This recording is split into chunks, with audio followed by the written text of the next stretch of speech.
Hello, this is Mayor Raz J. Baraka, and thank you for tuning in to EduTalk, where we will discuss incredible topics centered around our young people, about local control, community schools, our special needs population, creating curriculum and opportunities for young people to move forward from elementary school into careers or to universities.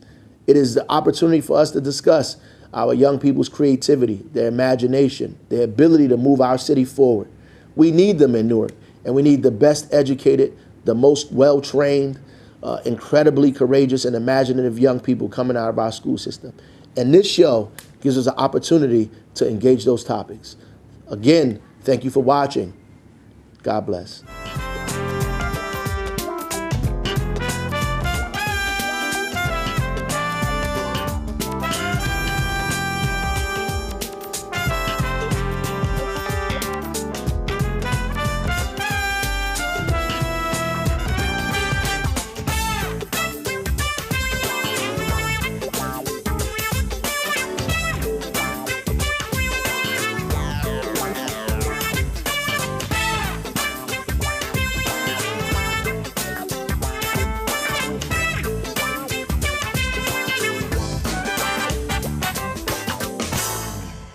Welcome to EduTalk. I'm Antoinette Richardson, Chief Education Officer for Mayor Raz J. Baraka in Newark, the Office of Comprehensive Community Education. So thank you for joining us. With us today, and I'm really excited about this, we have the newly elected members of the Newark Board of Education. And this is the first time in over 20 years in Newark that we can say Newark Board of Education. So with us today, our three newly elected board members, Vice President Dawn Haynes, Board Member Asia Norton, and Board Member Yambali Gomez. So before we get into the conversation, we always have a fun fact. And the fun fact is a question. And we put this out for those of you who are watching, for our viewers, to take the time to kind of maybe figure out or do some research or ask somebody what the answer is to the fun fact. So the fun fact question for today is, where is the one place a person cannot be employed and serve on a school district's school board? Think about that, and we'll get back with the answer later on in the program. So now I want to talk just a little bit about these three dynamic young women, Dawn, Yambali, and Asia. They've joined the Newark Board of Education at a very interesting and historic time. We have the return to local control. We have the selection of a permanent superintendent. And they have the awesome responsibility of being on a board that has to oversee, that has the responsibility of overseeing the district, and I'll use the word again in a different form, responsibly, to minimize the possibility of the return to state control and, in fact, hopefully, within a few years, be absolutely free of all extra oversight. Yes, we have local control now, but we still have some state oversight.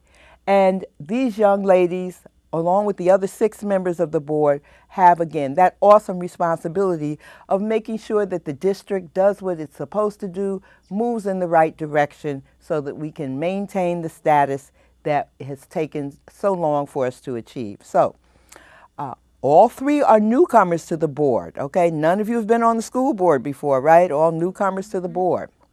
Cool. So this is the first time, at least that I can remember, not that it hasn't happened, as a matter of fact it has, but not so recently, that there were no incumbents. So you're new to the school board, but are you new to education? So what do you bring in the terms of, in any way that you want to look at it or explain it to us? What does that word education or educating, what does it mean to you, and how does it apply to your life? Asia? Yes, so thank you so much for having us on this evening. So I am born and raised here in the city of Newark. I actually come from a line of teachers. My grandmother taught at Alexander Street School. My mother taught at Miller Street School. And so I came back to the city of Newark, and I too became a teacher. I've been teaching kindergarten here for 6 years. And throughout those years, I also became a mother to a now first grader. And so education, like you said, is not new to me. Being an educator, a daughter and a granddaughter, two educators, and now being a parent to a child who is of school age. I also have my master's degree from Columbia University in education, sociology and education, with a concentration in education policy. So you're saying you come highly qualified? Is that what we're doing? It's okay. You know what? There's nothing wrong with tooting your own horn.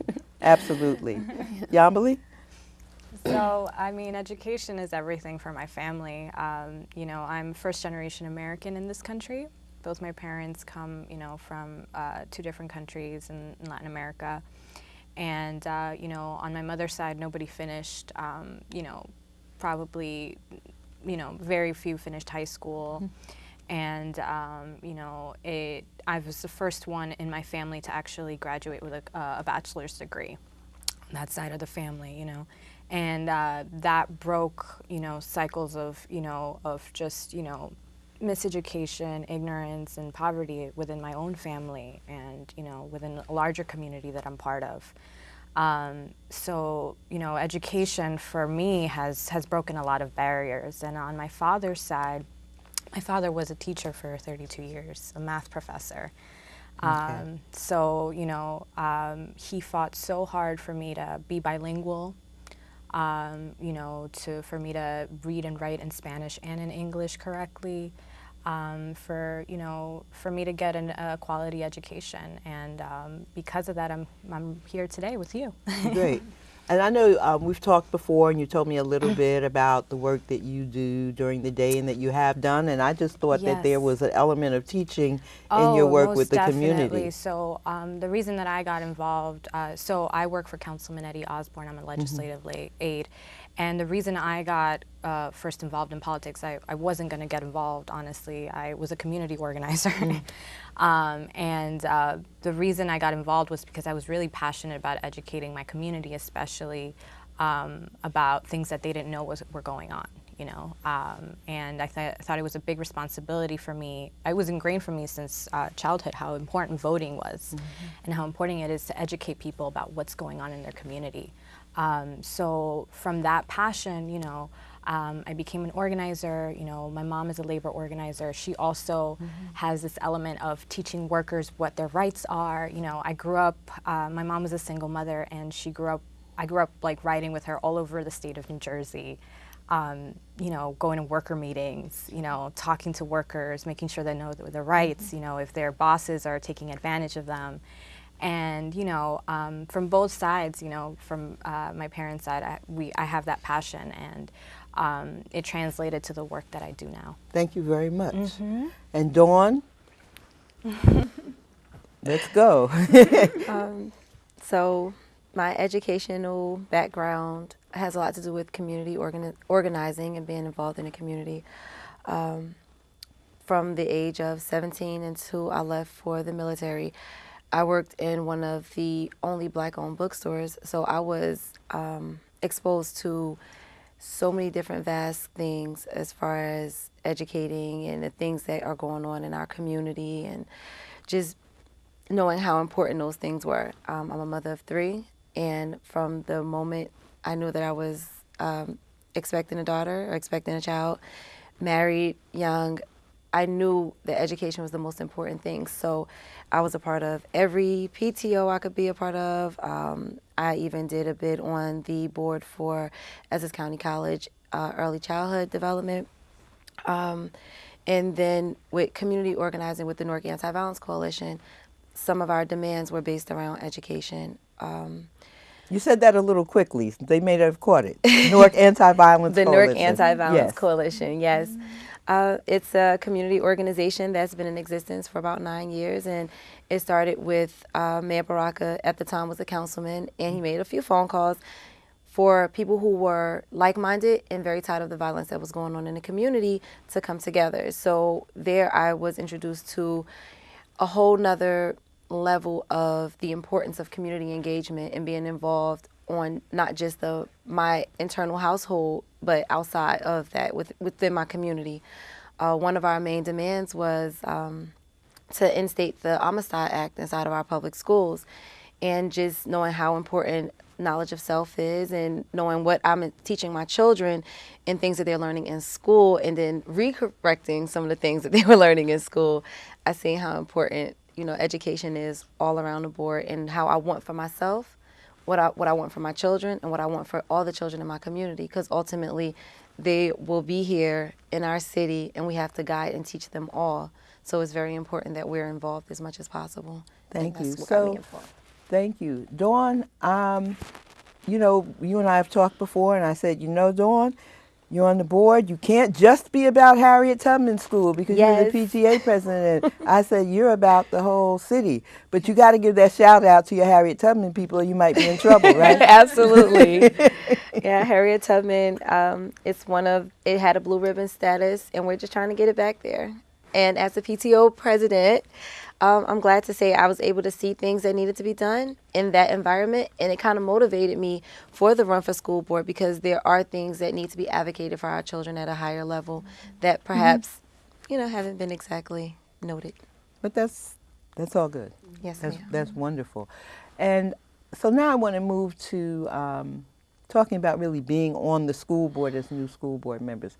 So, and I've experienced this because I was on the board for 6 years. I was the president for 3 of those years. So it is an emotion-filled experience in any number of ways. There are ebbs and flows, but it's something where you are always in one way or another intellectually and emotionally involved, and sometimes exhausted. The public only sees the board meetings. The public does not see, some people come to the board meetings. Some people watch it on television, on cable television. But 90% of the work of a board member goes on behind the scenes. Yeah. So what is the most interesting behind the scenes thing that you have experienced as a board member that you can talk about? Because there's certain things that board members certainly can't talk about, in this forum. You have certain things that are not public information, understandably. But behind the scenes, what's been interesting so far that the public may not know about? So I'll start. Okay. I think one of the most interesting things for us and for the board, the actual board right now, is that I think we're doing things that have never been done haven't been done in a really long time. I think we are. All of us together are figuring out how everything is going to move forward to a certain extent, just because we're in a very unique situation coming back into local control. So we really have to set forward, a strong agenda that is about our students. And I mean, I think that's one of the things that behind the scenes, I guess there's a lot of phone calls behind the scenes. I am constantly on the phone, and a lot of emails, and it is a lot of work that I don't think people realize how much we put of ourselves into, which is what we committed ourselves to. But but it is. But I'm also surprised of how excited I was excited to run and to be a school board member, because I'm excited about helping about moving our schools forward. But now in there, I'm even more excited because I feel really hopeful about the direction of our schools. Thank you. Yeah. Asia? The wealth of information that goes along with it. There's a lot of overlap, and so there are several committees. And currently I sit on 4: personnel, finance, legal, and programs and instruction. And it's really interesting to see how the overlap of the different committees, and to make a very sound decision knowing the information of personnel that overlaps with personnel. personnel that overlaps with programs and instruction, how that overlaps with finance. And so you can't really make a sound decision in one committee without knowing the other things that are happening in the several other committees. And I also think it's pretty cool how when we have a question, there's an answer. And if someone doesn't have the answer in that moment, they'd get back. And so I think that's pretty unique. Being a teacher, if I ever have a question, there's not always like an instant answer. But in this circumstance, I have a question. That's wonderful. There's an answer. And so, That's wonderful. Yes. I'll tell you why after Dawn speaks. I would have to agree with exactly what both of them said. The committee meetings, they're pretty long, tedious, a lot of information, and realizing that when I'm a part of 3 committees, so that's operations, I'm a part of program and instruction, as well as, I said operations, right? Okay, facilities. And Community engagement. yes, community engagement, and that is one that I'm actually very excited. I'm excited to be on the board, period, but that committee specifically is a little near and dear to me because I do see where, you know, it's absolutely amazingly needed. Great. And so the reason I'm saying I'm really happy to hear that you're getting answers because it was a period that we just came out of where the school board did not always get answers, or the school board did not get answers in a timely manner, or the school board did not get complete answers. So it's wonderful to know that now that we are, you know, in local control, that relationship is changing because relationship shifts have to take place for local control to actually be successful. So, and one of those most important relationships, there are important relationships. There's a relationship with the community, there's a relationships with, you know, family, with staff, but the relationship between the board and the district is a real fundamental relationship that has to work. You don't always have to agree, but you have to have those communications. So I'm really, really happy to hear that that's happening now. So, you know, one thing I found when you get into a new position and you want to complain or you say, I didn't know, I didn't have any idea, and people will say to you, you knew what you were getting into. I say not necessarily so. You didn't necessarily know what you were getting into. So can you think of anything that has surprised you where you said, I had no idea it was going to be like this? So I'm going to ask you just brief answers on that. You're ready, Yambly? Okay. I'm I'm ready. These have to be brief. Okay. So we're in local control now, and I don't think I was ready for the amount of power that we hold as board members. I still even don't realize the full scope of it, just because we are defining ourselves currently. We're still in the process of defining our roles to a certain extent, just because there are so many changes with the district. And, you know, once we decide on a new superintendent, our roles are going to be even more critical, you know, in working with whoever that person is. So. And that statement is key because actually, by the time folks really start seeing this program, that new superintendent will probably have been chosen. So that is key. Dawn?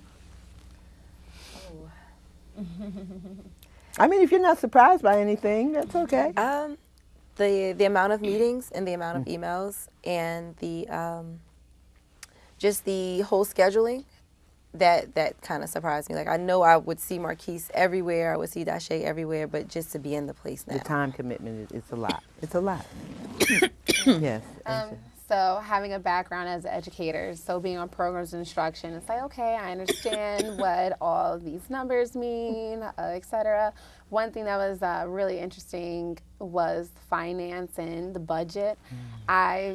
How complex the budget is, and even how you order things, line items, and so that to me was, I guess you could say, a culture shock coming from the classroom, going into this role as a board member, just saying like, wow, okay, so this line on this account and this, I'm like, oh, okay. Yeah, the body of knowledge that you will acquire and that you are acquiring in a very short time is really humongous. So one last thing I'd like you to respond to. So Mayor Baraka has had several community meetings throughout the last year in all the different wards, and he always asks folks to envision what they would like our schools to be like. So if you can do this in like 30 seconds, what is your vision? What do you envision for the Newark Public Schools in the next, I don't want to even put a time period on it. What is your vision? What should our schools be like? What should they look like? Dawn? 30 seconds. 30 seconds. 29. I would love for our schools to have trauma-informed spaces so that they are getting the support that they need based on the things that they may not be dealing with between 8 and 3. Equity throughout our schools. So where we have magnificent programs on one side of town, I would love for us to have that balanced, even yoke throughout our entire Thank you. district. That was your 30 seconds. Excellent. I'm getting ready to die. Ace, I'm sorry you needed your water. Yes. So community partnerships. I think there are many things, not even think, I know there are many amazing things happening in the city of Newark in all of our different wards and our different schools, and whether it be the high school, middle schools, elementary schools. And I feel like being able to have people come out of their silos and work together to ensure that not just this school or this ward is able to be high performing, or this program, that if we can identify best practices or what's working, how are we able to come out of our silos and duplicate those things? Thank you very much. Yambali. So my vision is, again, inclusiveness. I think that we should definitely focus on working with our most vulnerable students. I think once we lift those students up, everybody else is gonna come up with them. Whether it's a student that is a special needs student, whether it's a student that comes from another country or place or another state, or how Dawn said they need extra help. I want to be able to say that our schools took them in and gave them what they needed at the time that they needed it. Thank you so much. Thank you. And don't go anywhere. You weren't going anywhere anyway. But before we end this program, we have to get back to our fun fact. So, and let me say this. We have no problem discussing controversial issues on this show. So, our fun fact. The question was, where is the one place a person cannot be employed and serve on a district school board? That does not just apply to Newark. You can't answer it. It's for the public. Okay, does anyone know the answer? Everybody knows the answer? Yeah. Dawn, what's the answer? If you work for, example, NPS, you cannot be on NPS's board. Exactly. So if you work for a school district, you are not allowed to sit or serve on the school board of that district. So thank you. I want to thank you, Yambali, Asia, Dawn. And for those of you who are watching this show, these are 3 amazing women. And I hope that after hearing them and watching them today, that you feel really good, that you have confidence in the school board and in these young ladies on the school board, what they bring to the school board.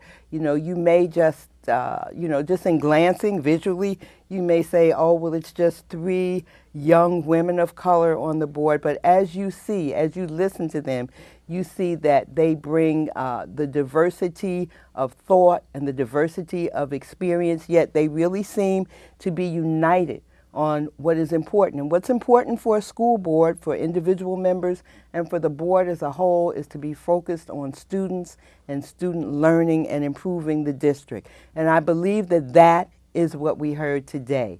So on behalf of Mayor Ras J. Baraka, I thank every one of our viewers for supporting EduTalk. I hope you learned something today. I did. And I hope most of all that this has been a really stimulating and enjoyable program for you. So see you next time, and just keep watching EduTalk, and please keep spreading the word. And thank you all again.